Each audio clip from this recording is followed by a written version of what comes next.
EMG question of the day. Which of the following electrodes would record a higher amplitude negative spike? A, B, C, or D?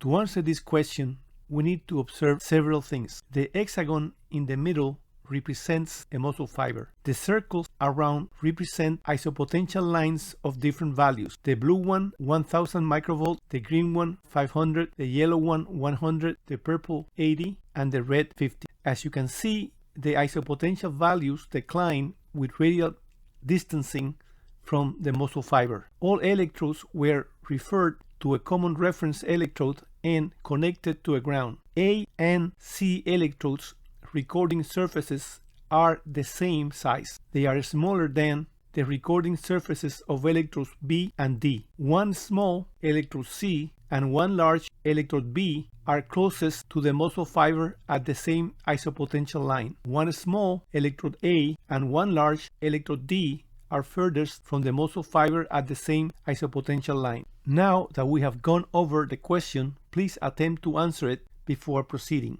To answer this question, it helps to know that one of the factors that determines the amplitude of a potential recorded by an electrode can be calculated by finding the average of the voltage reaching the active recording surface of the electrode. So if we go back to the drawing, we can see that electrode A recording surface is only influenced by the isopotential line corresponding to 50 microvolts. Hence, the average voltage is 50 microvolts, a fact that will be reflected in the amplitude of the potential generated by the electrode, as you can see here. The amplitude recorded by an electrode with a larger recording surface closer will be influenced by the voltage of the different isopotential lines interacting with it, as expressed here. Hence, the average will be 533 microvolts, a fact that will be reflected in the potential, as you can see here. Electrode C is only influenced by the isopotential line closest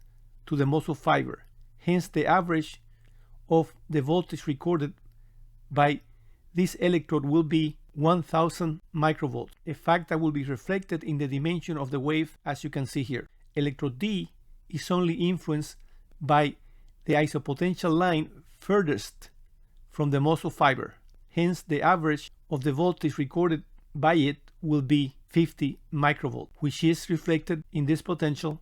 An inquiring mind would then ask, why is D bigger than A if both average amplitude are the same? The answer has to do with the size of the active electrode recording surface. In addition to the average voltage reaching the active recording surface of the electrode, the size of the electrode surface exposed to this average influences the amplitude of a potential. I will explain. I have now introduced the diagram we have been using. The active surface of electrode D contacting the isopotential line, as you can see here, is larger than the area of the surface of electrode A contacting the isopotential line. Hence, all factors being equal, electrodes with larger active surface area record higher potentials than those with a smaller area. It is important to understand that all these conclusions have been arrived at by computer simulation. So the answer to this question is C.